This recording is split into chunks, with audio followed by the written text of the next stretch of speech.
Esta é a história do dia. Como está a ser organizada a resistência dos ucranianos?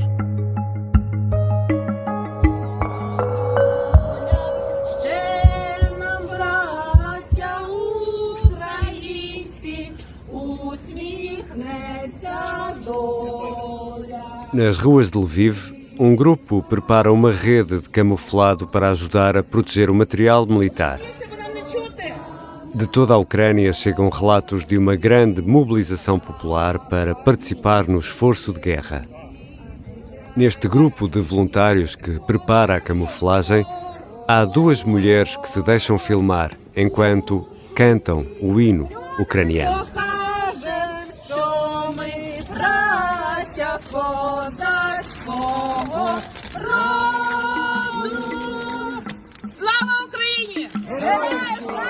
Há centenas de vídeos a circular nas redes sociais que mostram a resistência ucraniana ao invasor.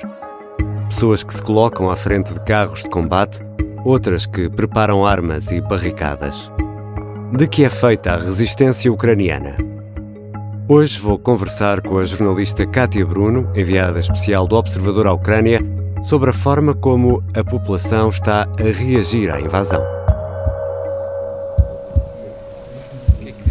Podemos tirar fotos. Estamos aqui à porta da administração da região de Lviv, onde as pessoas estão a alistar. Não podemos tirar fotos porque é uma estrutura militar, mas podemos descrever um bocadinho o que estamos a ver. Estão a ser enchidos sacos com areia pelos militares para fazer barricadas. Há vários pneus também cheios de areia e blocos de cimento. Tudo está a ser preparado para proteger aqui a cidade de Lviv em caso de ataque.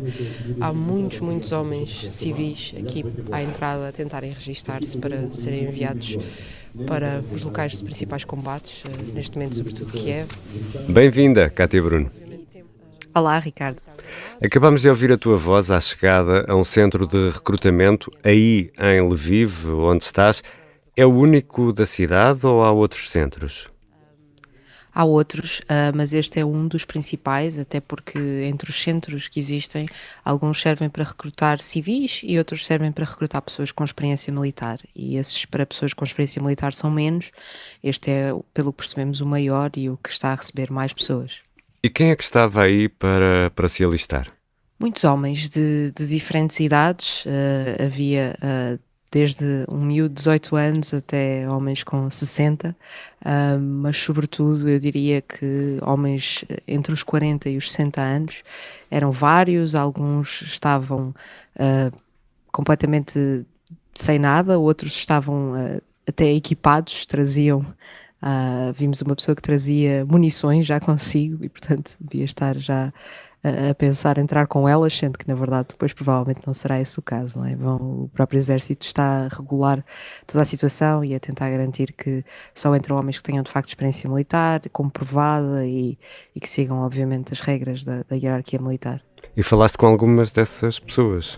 Sim, falei com um rapaz de 18 anos que não se quis identificar porque, como muita gente aqui em Lviv cita o receio de que a sua imagem ou que os seus dados possam ser usados para fins de propaganda ou de manipulação e, portanto, da parte da Rússia, por isso as pessoas têm muita cautela em partilhar informações pessoais, mas aceitou conversar connosco e contou-nos que foi ali oferecer-se para se alistar, que queria ir para a linha da frente em Kiev, que tem lá amigos, que tem lá a ex-namorada, mas que lhe disseram: tu farias mais mal do que bem porque não estás treinado, e portanto recomendaram-lhe que fosse para um dos centros de milícias civis, que são as unidades de defesa do território, mas ele dizia: bom, acho que pela idade que tenho não me vão chamar, não me vão dar prioridade, por isso se calhar vou sozinho, pego no meu carro, vou і vejo se alguém me dá uma arma. Ті, що мають опит, типа офіцери запасу таких простих людей не беруть. Ну я думаю, зараз може якось виїхати на Київ чи щось буду думати робити. E há também pessoas mais velhas. So, give me your name. Алексей. Surname. Фамилия Да. Лукьяненко. Lukyanenko. Лукьяненко, yes. Sim, como eu dizia, muitos homens com mais de 40 anos. Nós falámos com o Alexei, que tinha feito a recruta há 20 anos e por isso é considerado apto, não é, para lutar com o exército.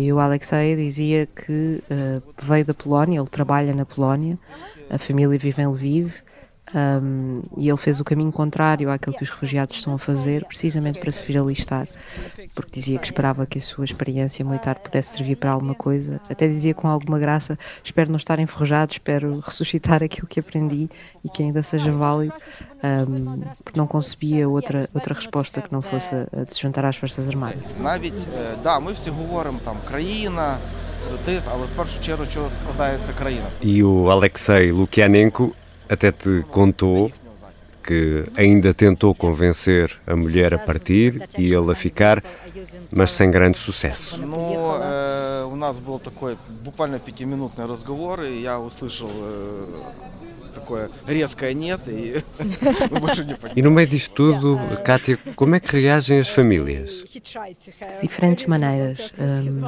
Para já é preciso termos em conta que muitas das pessoas que estão a oferecer-se para se alistar são aquelas que decidiram ficar e, portanto, muitas vezes as suas próprias famílias apoiam essas decisões porque pensam da mesma forma que eles, com uma lógica de é preciso ficar, é preciso lutar, é preciso defender a Ucrânia. Muitas das famílias que partiram já são aquelas que não têm particular vontade de ir para a linha da frente e, portanto, também não iriam oferecer-se. Mas claramente as autoridades ucranianas querem chamar pessoas com experiência militar, têm muito receio de criar uma defesa caótica com pessoas que não tenham todo o treino militar para reagir a um exército como o russo.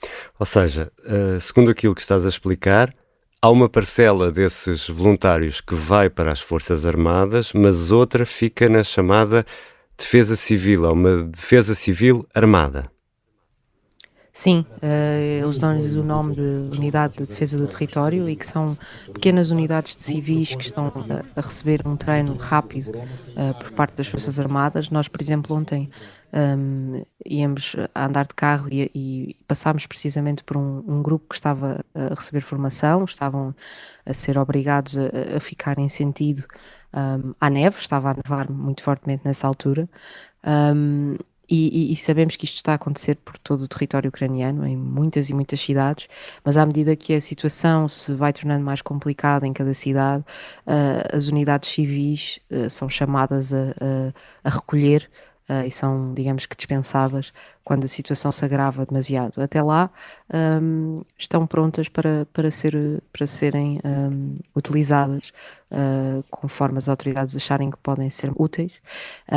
E isso significa também que muitos dos jovens que se têm oferecido têm sido dispensados para já e é-lhes dito: façam outras coisas, precisamos de apoio na distribuição de comida, na distribuição de medicamentos, não têm de vir necessariamente já para o exército. E até os presos são chamados, Kátia? Sim, os presos que têm precisamente formação militar, alguns foram libertados nos últimos dias para serem recrutados.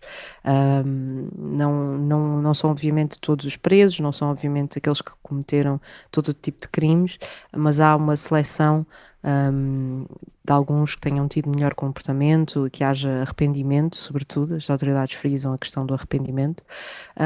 Quando têm experiência militar, o governo ucraniano considera que podem ser úteis e, portanto, está a libertá-los para que possam entrar nas Forças Armadas. Kátia Bruno, quando ouvimos os vossos relatos e os relatos que chegam da Ucrânia, ficamos um pouco com a ideia de que a mobilização é avassaladora, é gigante, que todos querem participar na resistência. Isso é mesmo assim ou estamos aqui também com uma visão um pouco romantizada daquilo que é a realidade?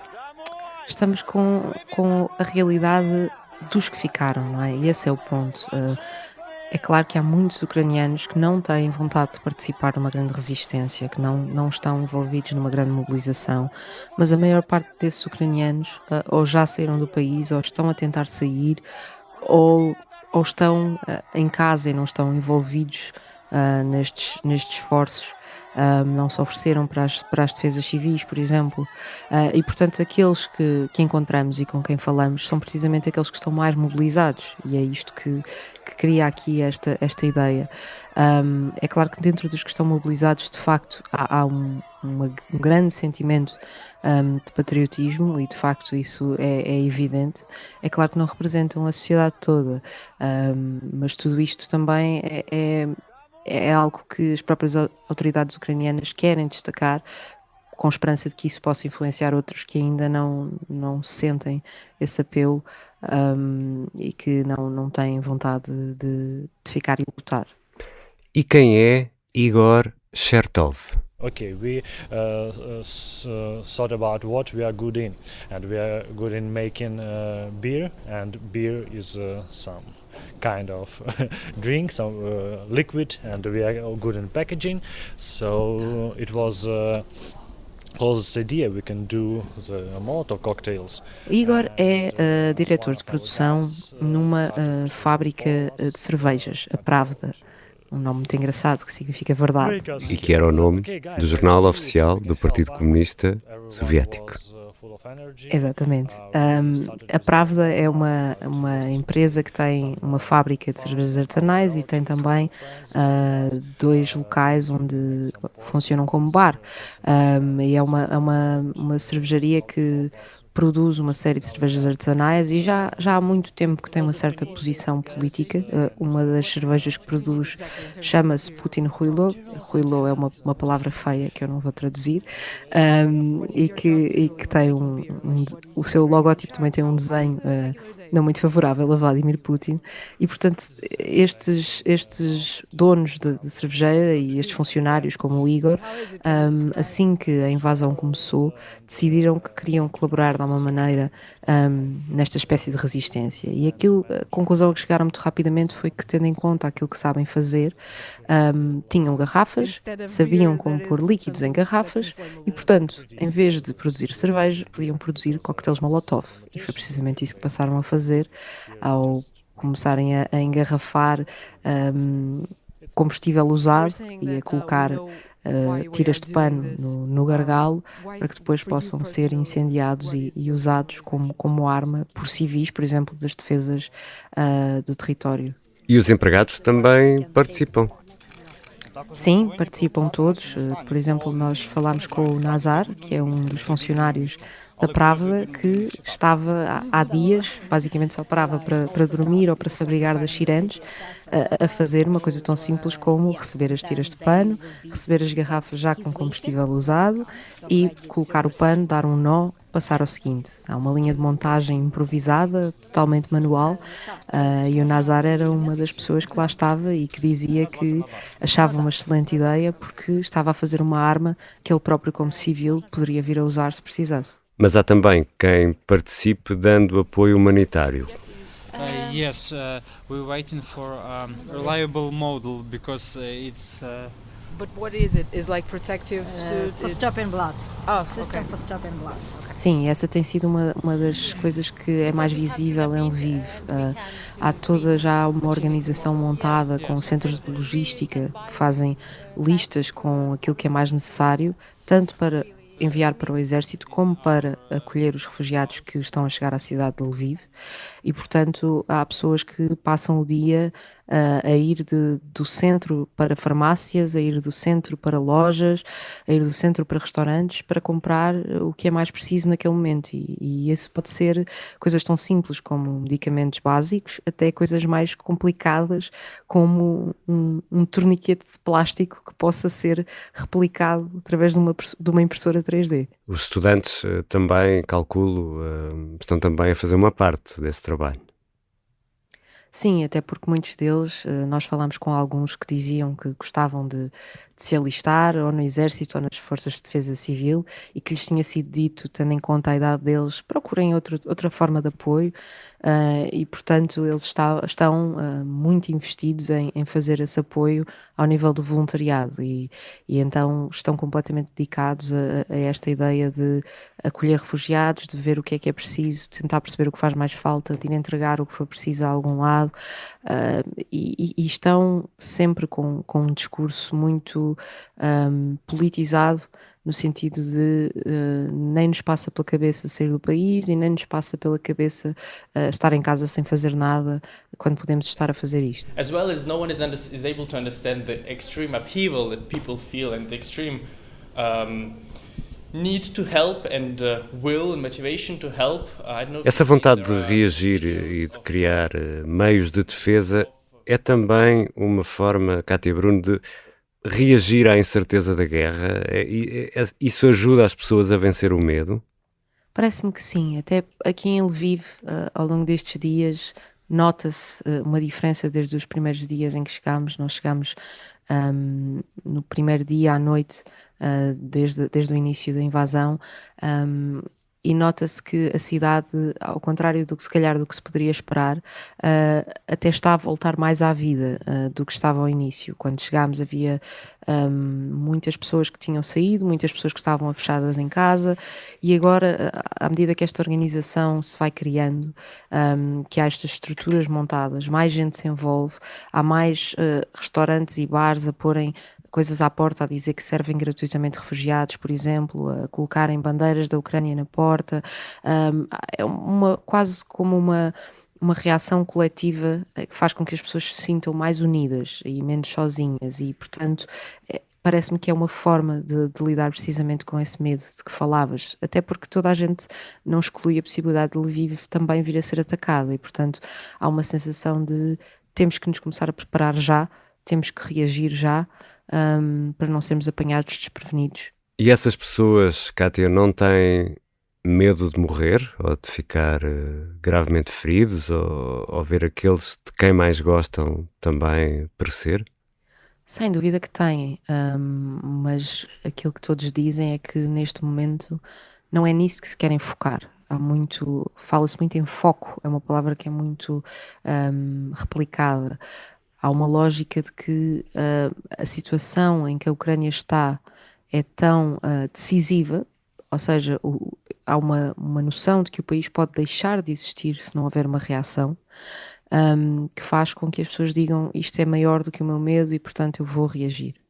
Há também uma noção de que este é um desafio imediato, mas que é um desafio que pode ainda durar muitos anos. As pessoas invocam muito a questão da geografia, a questão de a Rússia continuar aqui ao lado, os problemas do passado continuam por resolver, Vladimir Putin também como líder não tem ar de quem vá sair amanhã do poder, portanto há uma sensação de urgência de que isto tem que ser travado agora e que não pode continuar a arrastar-se. E portanto, como dizia o Alexei, o homem com quem falámos no centro de alistamento que se foi inscrever para ser enviado para a frente de batalha, ele dizia que há tempos duros pela frente e que, portanto, ele considerava que era preciso pegar no medo que sentia. Ele dizia claramente sim, tenho medo. Страх, не переляк, страх. Mas que era preciso transformá-lo, que era preciso dar-lhe um propósito, dar-lhe uma mobilização, em vez de ficar simplesmente em casa, dominado pelo pânico, que não ia desaparecer. Mais valia estar a fazer alguma coisa. Obrigado, Cátia. Obrigada, Ricardo.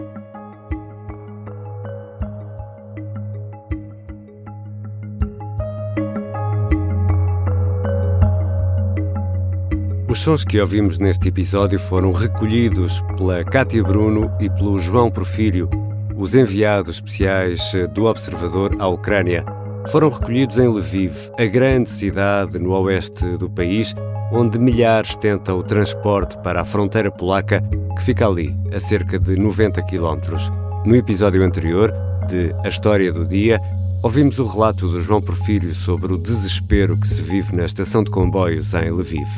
Na rádio e no site, continuamos a acompanhar ao minuto as notícias que nos chegam da guerra.